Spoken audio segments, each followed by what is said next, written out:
हाय,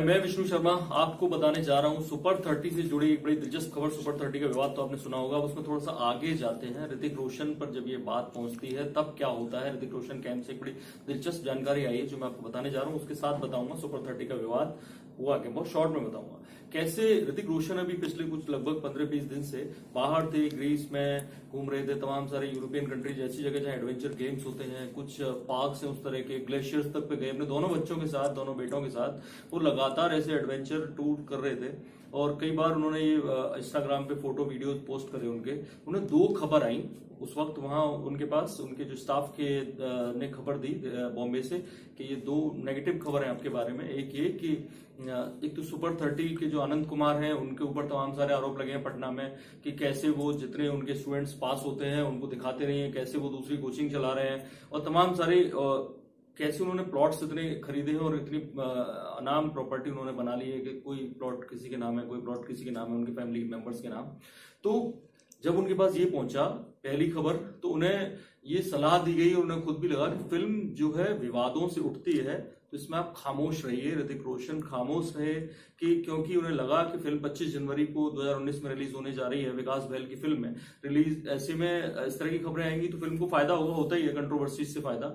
दूसरा एक आया उनके पास विवाद कि जो एक भंसाली की फिल्म थी, इन्हें कहा गया कि ऋतिक रोशन ने वो फिल्म के लिए मना कर दिया। और क्यों मना कर दिया, वो रीमेक था किसी साउथ की फिल्म का।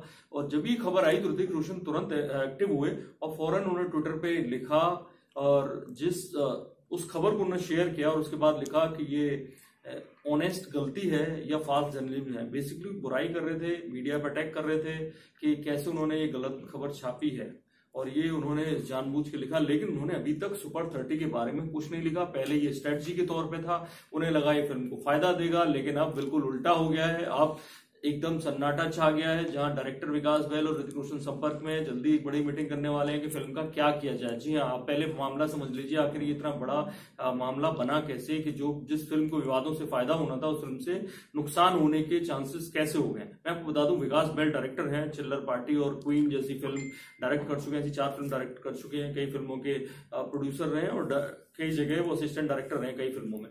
तो क्वीन के बाद ये बड़ी फिल्म उनकी आने वाली थी और ऋतिक रोशन के साथ थी, जाहिर है फिल्म बड़ी होनी थी, बायोपिक थी। सुपर 30 जो है आनंद कुमार चलाते हैं, कोचिंग इंस्टीट्यूट, दुनिया भर में नाम है, डिस्कवरी उसको बना चुका है, तो उनके ऊपर एक सीरीज बना चुका है डिस्कवरी।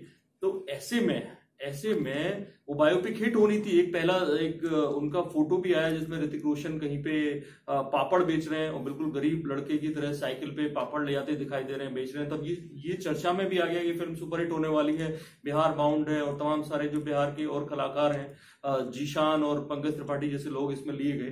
तो लग रहा था कि फिल्म हिट होगी। जो जयपुर का जो जगह है, सांभर जगह है, वहां पे उन्होंने कोटा को दर्शाया। बेसिकली कोटा कोचिंग से भी जुड़ा हुआ मामला है, तो वहां जुड़ा। मैं बताऊं आनंद कुमार के बारे में।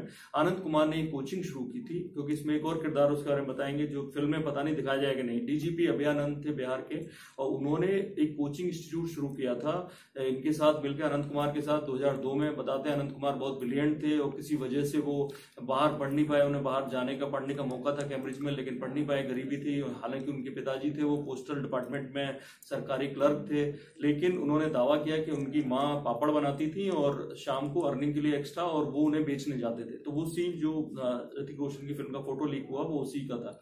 कैसे भी करके उन्होंने, क्योंकि वो गणतज्ञ बनना चाहते थे, तो रामानुजम के नाम पे कोचिंग खोली। उसी को अब आप आम आदमी से पूछिए देश भर के कि सुपर 30 को आप जानते हैं क्या, तो वो सुपर 30 को जानते हैं, लेकिन ये नहीं जानते कि रामानुजन जो कोचिंग है वो भी उन्हीं की है। तो ये जो सुपर 30 है वो उन्हीं रामानुजन कोचिंग है, उसका एक पार्ट है। जो बेस्ट स्टूडेंट्स होते हैं, गरीब स्टूडेंट्स होते हैं, उनको लाके कहा जाता है कि उनको रखते हैं, उनको पढ़ाते हैं, उनका खर्चा उठाते हैं आनंद कुमार। ये आम तौर पर जग जाहिर है। लेकिन ऐसे में जब रामानुजम कोचिंग की बात आई तो लोग चौंके भी। अखबारों में छपा बिहार के कि रामानुजम कोचिंग और चलती है, वहां लोगों से बहुत फीस ली जाती है और करोड़ों रुपया उसके जरिए कमाते हैं, और कितने प्लॉट्स उन्होंने खरीदे, कितनी संपत्ति उनकी छपा। ये आखिर शुरुआत कैसे हुई विवाद की, वो मैं आपको बताना चाहता हूं। जो एक स्टाफ का मेंबर था इनके आनंद कुमार की कोचिंग का, वो स्टाफ के मेंबर ने एक फेसबुक पोस्ट लिखी, डीजीपी जो पूर्व डीजीपी अभयानंद, उनके बारे में भी, वो कोई और कोचिंग चलाते हैं और उनसे अलग हो गए हैं, इनसे कोई विवाद हुआ था, अनंत कुमार से अलग हो। उनके बारे में लिखा कि उन्होंने विदेशों में तमाम संपत्ति बनाई है और डीजीपी रहते हुए, और वो उनकी संपत्ति विदेशों में। इससे अभयानंद ने कुछ पुलिस में शिकायत की, डीजीपी रहे थे, पुलिस ने फौरन उस बंदे को बुलाया, तो अनंत कुमार उसे बचाने थाने पहुंचे और वहां कुछ बवाल हुआ, जिसके बाद खबरें छपी। उसके बाद लगातार सीरीज में अनंत कुमार की संपत्ति के बारे में छपने लगा, और ये होने लगा कि जब से ये फिल्म आई है तब से अनंत कुमार से जो जलने वाले लोग हैं वो इसके खिलाफ हैं कि क्यों, क्या दिखाया जा रहा है इस फिल्म में, ऋतिक रोशन रोल कर रहे हैं, अनंत कुमार और सुपर हीरो बन जाएंगे। वहां से चीजें शुरू हुई, लेकिन कुछ बातें वाकई में चौंकाती हैं।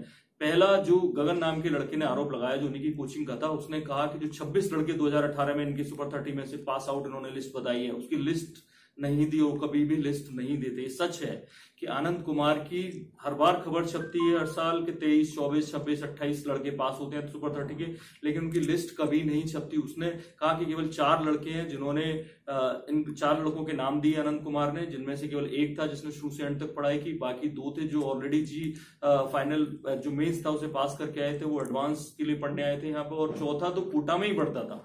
जब ये सारी बातें आई तो, और ये भी बताया उस लड़के ने कि 2017-18 पिछले 2 साल के जो फोटो पासिंग आउट्स के छपे हैं उनमें जो 2 लड़के हैं वो आईआईटी में सेलेक्ट ही नहीं हुए।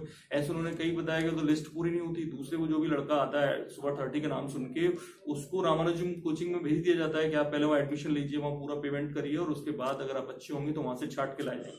लेकिन दुनिया को केवल सुपर 30 का नाम पता होता है, तो उसके जरिए उन्होंने तमाम घपले किए। अभयानंद खुलकर अब डीजीपी सामने आ गए हैं, एक हाईकोर्ट में रिट पिटीशन डाली गई है उनके खिलाफ, और अभयानंद ने खुद अपने फेसबुक पोस्ट पे change.org की जो जहां याचिका लगाई जाती है ऑनलाइन वो शेयर की हुई, और उसमें वो एक इंटरव्यू दिया उन्होंने डीएनए को मुंबई में कि कैसे ये पापड़ बेचने की बात कह रहे हैं, माँ जरूर पापड़ बनाती होंगी लेकिन घर में इतनी तंगी नहीं थी, सरकारी था, और बायोपिक में मेरे खिलाफ क्या मैं देखना चाहता हूँ, है भी मैं हूँ कि नहीं हूँ, जबकि इन्होंने कोचिंग शुरू की थी, मेरे साथ शुरू की थी। तो अभयानंद एक तरह से पूरे इंटरव्यू में उनको मुखालफत करते फिर घूम रहे हैं, बता रहे हैं चारों तरफ इंटरव्यू में, और प्लस ये लड़कों के आरोप हैं जो काम करते हैं। इसमें आनंद कुमार का पक्ष इसलिए कमजोर हो जाता है कि आनंद कुमार केवल ये कह रहे हैं कि मैं वक्त आने पर उन लड़कों की लिस्ट जारी करूंगा और मेरे खिलाफ, क्योंकि मेरे ऊपर फिल्म आ रही है इसलिए साजिश हो रही है मेरे खिलाफ, इससे ज्यादा वो कुछ नहीं बोल रहे हैं। इसे लेकर ऋतिक रोशन कैंप में खलबली है, क्योंकि तमाम आरोप हैं जिनमें कुछ सच्चाई दिखाई पड़ रही है, और सच्चाई ना भी हो लेकिन कुछ बातें जो नहीं पता हो, जैसे अभयानंद का नाम ना आना, वो शायद बायोपिक में भी नहीं है कि उन्होंने कितनी मदद की, प्लस इतनी सारी प्रॉपर्टी बना लेना, प्लस ये कि उन बच्चों का खर्चा ना उठाना, और सुपर 30 से रामानुजम कोचिंग का अटैच होना, बेसिकली उसी का पार्ट है वो। तो ये चीजें पहले से ना पता होना, या अगर वाकई अभयानंद की बात में दम है कि उन्होंने पापड़ बेचे नहीं, उनकी मां ने बनाए, जो उन्होंने डीएनए को इंटरव्यू में बोला है, तो इसको लेकर ऋतिक रोशन कैंप में खलबली है। और 25 जनवरी को की फिल्म रिलीज होनी है, ऐसे में जिस व्यक्ति पे वो फिल्म बनाने जा रहे हैं और उसके ऊपर इतने सारे आरोप लग गए हैं, जो फिल्म की विवाद उठने से उनको फायदा नहीं होगा, नुकसान हो सकता है, ऐसा लग रहा है। तो ये मीटिंग होगी जल्द, और इसमें क्या नतीजा निकल के आएगा, फिल्म डिले होगी या कुछ और चीजों से आनंद कुमार सफाई देंगे, देखते हैं इस पे क्या होता है। इस तरह की तमाम दिलचस्प जानकारियां, खबरें, इश्यूज आपके लाते रहेंगे। आप देखते रहिए, सब्सक्राइब करिए इन खबर। थैंक यू, नमस्कार।